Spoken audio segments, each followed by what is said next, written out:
límites. Atrévete a soñar que Ecuador puede cambiar. Atrévete a creer que juntos podemos más. Atrevámonos juntos a conseguir lo que el Ecuador necesita. Crédito barato para producir, desayuno escolar para nuestros niños, equidad salarial e igualdad de oportunidades para todos. Soy Vilma Andrade y con tu voto por la ID Listas 12 empieza un cambio de verdad. Vilma Andrade, asambleísta nacional. Javier Herbas, presidente. Vota todo 12. Asambleístas nacionales, CNE 2021. Fin de espacio promocional y publicitario. Con toda la fidelidad, con toda la fidelidad. Un manejo informativo solvente. Democracia.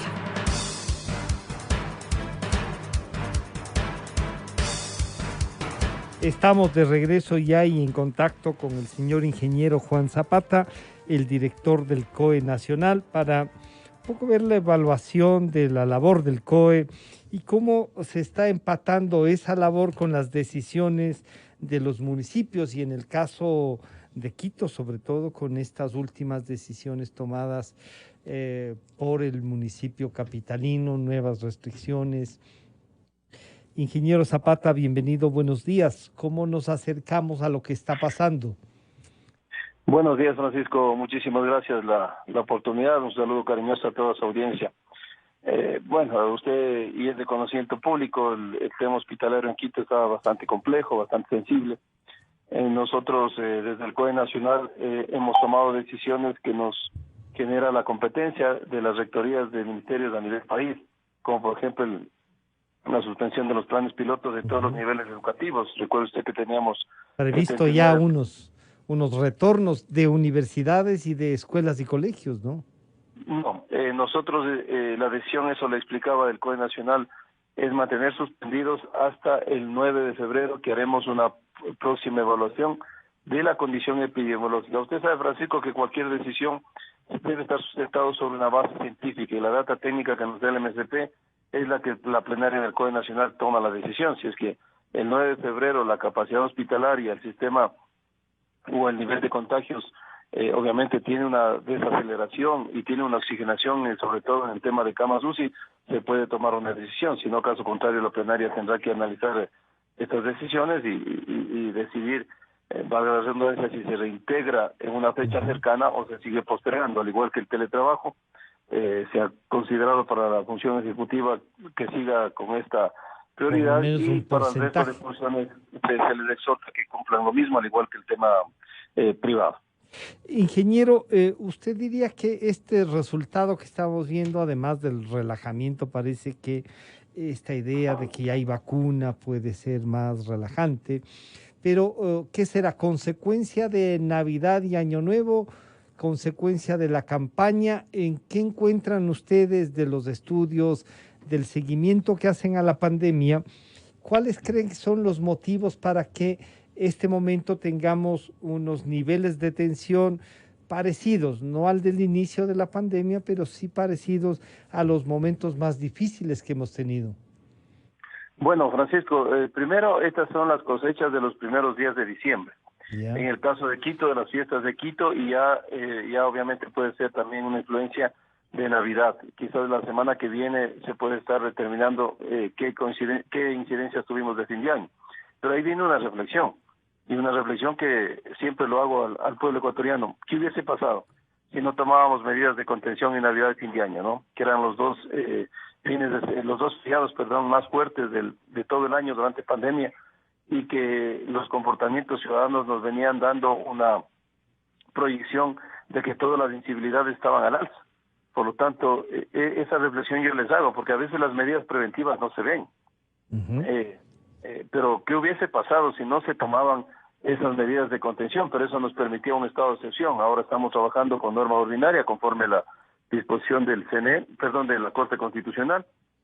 Y sobre todo, mire una reflexión, Francisco. Aglomeraciones hasta el momento tenemos 146.357. Quito lidera con el 23%, seguido por Guayaquil con el 11%. En el tema de fiestas en domicilios y clandestinas, 46.512. Guayaquil, Esmeraldas, Quito, las primeras ciudades, 21 y 9% y el 7% respectivamente. Miren el tema de libadores, 319.240. ¿Y por qué le leo las tres primeras ciudades? porque después hacemos la reflexión. Guayaquil 22%, Quito 17%, Cuenca Cuenca el 7%, ¿no? Y en el tema de escándalos tenemos 287.409, Guayaquil 30%, Quito 22% y Ambato el 8%. Usted ve que son las primeras ciudades que tienen el mayor número de incivilidades, los que tienen mayor número de contagios y mayor capacidad hospitalaria que requieren. Por lo tanto, esto es absolutamente claro. Usted decía, ¿a qué se debe? Sí, hay un sector de la población que lastimosamente no entiende que estamos en una crisis de 10 meses y le seguimos retando a un virus que le ha demostrado al mundo que es letal. Por lo tanto, estas son las consecuencias de estas indisciplinas. Mire, el fin de semana hemos visto, pero con muchísima preocupación, lo que nos dan los análisis de las respuestas operativas, ¿no? En Cantequilla, más de 200 personas libando con menores de edad en estado de embriaguez, más de 70 menores de edad, un campeonato de básquet de una federación sin las autorizaciones, con público, un coliseo, y así tenemos fiestas por todo lado. Entonces, es muy difícil así, Francisco, enfrentar una crisis cuando no hay compromiso de todos los sectores, ¿no? Y no es que hay una aglomeración para compras, para eso, sino para diversión. Entonces, ingeniero, de las cifras que usted nos da, hay algunas provincias y nos han hecho una consulta específica en Chimborazo, por ejemplo, Cotopaxi, Tungurahua, Imbabura y Carchi. Son esas también a lo mejor no por la población tienen esa incidencia, pero que han llegado a niveles realmente de mucha preocupación. Hay fallecidos, hay carencia de camas UCI, como usted mismo nos recuerda. ¿Qué otras provincias tienen? Si no con la incidencia que tienen por población, Quito, Guayaquil, Cuenca, Manabí, no sé cómo está, pero ¿qué otras provincias tienen esta grave crisis que podrán o que deberán ser tratadas por los COE provinciales? Bueno, usted ya nombró varias ciudades que estamos con complicaciones, ¿no? Tulcán, usted sabe, por eso el COE cantonal decidió llevar en sus competencias una semaforización roja. Santo Domingo nos ha pedido también al COE nacional que generemos una alerta naranja. Hemos dado las recomendaciones que en norma ordinaria no podemos determinar medidas restrictivas más que trabajar en nuestras competencias. Por lo tanto, lo que están haciendo los municipios, y obviamente nosotros hemos pedido alinearlos, es seguir una hoja de ruta que nos dan las mesas técnicas, sobre todo de salud, es decir, mantener el control sobre los aforos, tanto en el tema público como en el privado. Creo que Quito ya tomó algunas decisiones, sobre todo inclusive en el tema de movilidad, pero sobre todo les hemos pedido que generemos los controles del aforo del transporte público. El teletrabajo se generó justamente para dar una oxigenación al transporte público. Es importante también el tema usted hacía referencia hace un ratito al tema de la campaña política, ¿no? Si bien es cierto, esto es un tema de espacio público, también es necesario que el municipio genere los controles. No hemos tenido las grandes concentraciones como eran las campañas del año anterior o las del 2019, eso es cierto. Sin embargo, dentro del protocolo que estableció el CNE, sí ha habido también algunos incumplimientos. Nosotros no hemos dado nombres de partidos políticos, usted sabe que nuestro tema no es político, es un tema técnico sanitario. Pero mire, hasta el momento tenemos 817 concentraciones y nuestra herramienta que nos permite medir aforos, 93.569 personas. Es un número bastante elevado en temas de pandemia, así que hay que pedir que se cuiden los mismos candidatos, ¿no? Que están expuestos, sus simpatizantes, y generar estrategias diferentes, porque es lógico que tienen que presentar sus planes de campaña, solicitar el voto, pero es necesario buscar nuevas alternativas. Así es, Francisco. Ayer, por ejemplo, si usted me permite, hicimos ya el protocolo el simulacro del protocolo de bioseguridad con el CNE. Estamos todos listos. Falta el principal actor que nos va a dar resultado de esto, que es de la comunidad, ¿no? ¿Usted cree que lo que ayer se vivió le deja a usted tranquilo de lo que puede ser el comportamiento? Entonces habrá que publicitarlo y dar a conocer cómo nos recomiendan manejarnos en el tema de la votación. Este protocolo usted ha compartido con el Consejo. ¿Qué nomás requerimos los ciudadanos y qué debemos hacer para que se cumpla con el protocolo, ingeniero? Bueno, primero, Francisco, este protocolo fue elaborado por todas las instituciones, ¿no? Por el CNE, que es el órgano rector en el tema de elecciones, por las instituciones del COE Nacional liderado por el Ministerio Rector de la Salud, como el Ministerio de Salud Pública, el Ministerio de Gobierno, Secretaría de Riesgos del ECU y el AME, porque el AME es fundamental en los 221 municipios. Entonces, empieza desde la parte exterior. Es decir, el AME y los municipios tendrán que hacer el control y el cierre de los flujos vehiculares. El enemigo a vencer aquí son las aglomeraciones, por lo tanto, hay que evitar. Los cuerpos de agentes de control tienen que hacer cumplir la prohibición de la venta de comercio autónomo en los exteriores del recinto, siempre me estoy refiriendo a los exteriores, y el control del uso obligatorio de la mascarilla, porque usted sabe que hay ordenanzas que así lo determinan. Si vamos ya para los ingresos, usted tiene que entrar solo, no acompañado, salvo obviamente que requiera alguna ayuda, alguna persona que tenga alguna enfermedad o alguna persona adulta mayor. Sin embargo, usted tiene que ir solo, sin presencia de niños, sin ingerir alimentos en la parte interna y solamente a la votación, y esto tiene que ser fluido y dinámico. Votó y tiene que abandonar el recinto electoral, no nos podemos quedar conversando. Llevar su propio esfero para evitar la manipulación. Hay una señalización que hay que respetarla, hay un solo ingreso, una sola salida, todo va a ser unidireccional. El distanciamiento entre los observadores, tanto exteriores como de los movimientos, y los miembros de las juntas va a estar en 2 metros, y un miembro de la junta tiene un visor que va a ser el que permita, con la distancia de 2 metros, que el votante solo un par de segundos se baje la mascarilla para poder verificar su identidad y que está empadronado. Una vez que genera el voto, sale de manera inmediata. Y miren, son temas elementales, pero que su buen cumplimiento nos va a dar buen resultado. Claro que nos pueden llevar a eso. Porque quiero pedirle otras recomendaciones sobre esto. Entonces, en cuestión del uso de lo público, ¿no es cierto? Los municipios no autorizarán, por ejemplo, las comidas que saben estar en las afueras de los recintos electorales, los plastificadores, eso que no está permitido, hay que anticiparles que no va a ser posible. Ya, Francisco, tuvimos una capacitación el martes anterior con la AME, a quienes agradecemos, a los 221 municipios, y ellos están claros ya con el protocolo. De hecho, el tema de capacitar a los alcaldes era para que ellos posteriormente capaciten a sus instituciones, y deben entendernos la ciudadanía, no son medidas duras, pero son necesarias para evitar aglomeraciones, obviamente evitar posibles contagios. Usted sabe que nosotros tenemos que cumplir con este deber cívico democrático de elegir nuestras autoridades, y nosotros tenemos que garantizar que ese acto democrático se lleve con toda la medida de bioseguridad. Pero lo que le decía Francisco, todas las instituciones estamos en línea, hemos venido trabajando esto desde hace mucho tiempo. Falta el principal actor, que es la gente. Así que debemos... Es el compromiso ciudadano el que tiene que también ayudar a cumplir. 2 cosas se han discutido, ingeniero Zapata, en Quito, sobre todo por la decisión del municipio. El tema de movilidad. Esto de haber puesto nuevamente los aforos en los restaurantes, un horario, dicen, se cerrará a las 10, por lo tanto desde las 9 ya comienza un poco a cerrar los locales. Y el transporte, dicen, oigan, la movilidad en el transporte privado no afecta, porque si me prohíben a mí ir en mi auto, tengo que usar el transporte público, y ahí es donde se contagia. Desde el COE Nacional, sin pedirle pues que haga un análisis de lo que piden, ¿no?, las cámaras frente al municipio, ¿estas recomendaciones empatan con lo que ha hecho el municipio? ¿Cree que se puede de alguna manera trabajar para que también lo económico, lo comercial, no se vea nuevamente afectado con las cosas que nos están afectando en trabajo, en los propios mantenimientos de los negocios, ingeniero?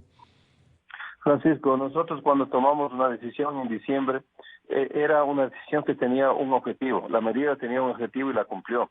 Por eso es que se tomó, usted sabe que nunca pasó por nuestra cabeza hacer un confinamiento total, porque la economía del país no está, ya no, necesitamos hacer ese equilibrio y ese balance entre lo sanitario y lo económico, y eso estamos absolutamente claros. Por eso que usted vio que por las fiestas y feriados lo hicimos de 10 de la noche a 4 de la mañana, para evitar que la gente se movilice y se generen estas reuniones sociales ampliadas, tanto en cena navideña como en la quema de monigotes y en el fin de año.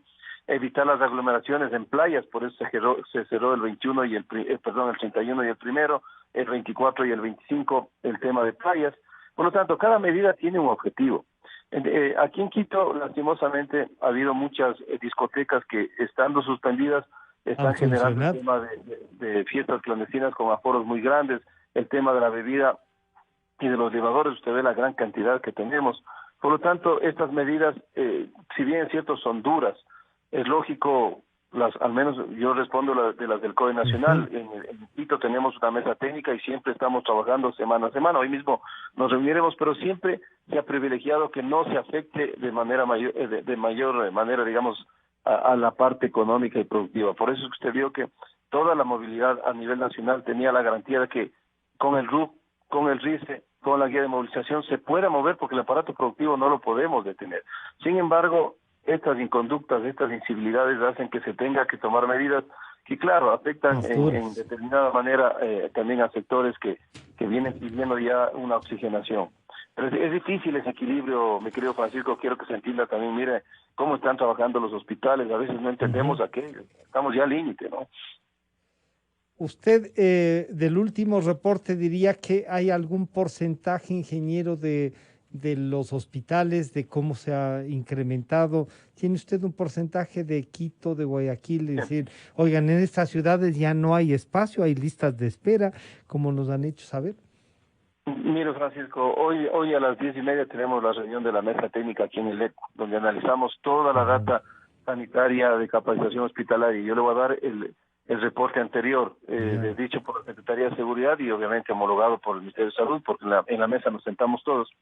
El 96% de las UCIs se encuentran ya en toda su capacidad en Quito, pero el 4% son del Baco Ortiz o de la maternidad Arismendi. Por lo tanto, los hospitales están al límite, ya han hecho todos sus planes de contingencia, de ampliación, han utilizado espacios como cafeterías, parqueaderos, pero nada va a soportar este aumento de capacidad si existe una sobredemanda de estos servicios por estas inconductas ciudadanas. Entonces, por eso que pedimos a la ciudadanía, por favor, ustedes son los que guían que existan o no medidas en una ciudad. Y con esto termino, mi querido Francisco. Nosotros debemos ser solidarios. Miren, hay familias enteras que de hace 10 meses no pueden trabajar, que se dedican a actividades como son las discotecas, los karaokes, los bares, los centros de tolerancia. ¿Y por qué no se puede activar o no se puede habilitar estos lugares? Porque lastimosamente las cifras epidemiológicas no la permiten, pero son familias que necesitan trabajar. Entonces hay que ser muy solidarios con todos, evitemos, ya estamos con una luz al final del túnel, tengamos un poquito más de paciencia y dejemos de ser ciertos sectores, porque no podemos generalizar, Francisco, dejemos ya de ser insensibles ante esta realidad en la cual hay un compromiso común, ¿no? Ingeniero, para concluir y pedirle también el tema de las vacunas, comienzan de inmediato, ya comienza la vacunación y comienzan de inmediato a tener ya reparos y todo eso. Desde el COE se ha discutido cómo va a ser la distribución, esta priorización que dijo el ministro de Salud y que suena lógica con los que están en primera línea. ¿Ustedes están haciendo un seguimiento al programa de vacunación, ingeniero? A ver, Francisco, el COE Nacional conoció el plan de vacunación, pero hacerlo un tema eminentemente técnico, toda la parte operativa y la parte sanitaria está a órdenes y obviamente está manejado por el Ministerio de Salud Pública, porque así tiene que ser, porque es un tema técnico. Lo que hacen las instituciones del COE es apoyar a lo que el MSP nos pide. Por ejemplo, en instituciones como Fuerzas Armadas, como Policía, están siendo parte activa de esta custodia de los traslados. Igualmente, en un tiempo prudencial, nosotros pediremos que por favor el señor Ministro de Salud le indique al COE Nacional cómo va el avance de estos temas y en qué podemos aportar. Le vuelvo a repetir, cuando se nos presente el plan de vacunación solamente es para conocimiento del COE Nacional, no requiere una autorización, una decisión. Porque es un tema técnico, sea, es un tema técnico, que sabemos, diga usted, por ejemplo, un ministerio que son parte de la plenaria de la parte sanitaria, entonces nosotros tenemos que respetar las decisiones de los técnicos y apoyarles, ¿no? Ingeniero, muchísimas gracias por acompañarnos. Estaremos en contacto entonces. Francisco, siempre a las órdenes. Muchas gracias. Muchas gracias. Ha estado con nosotros el ingeniero Juan Zapata, director del COE Nacional, y la evaluación de lo que pasa, ¿no? De lo que está pasando. El compromiso de la ciudadanía pasa también por nuestros comportamientos.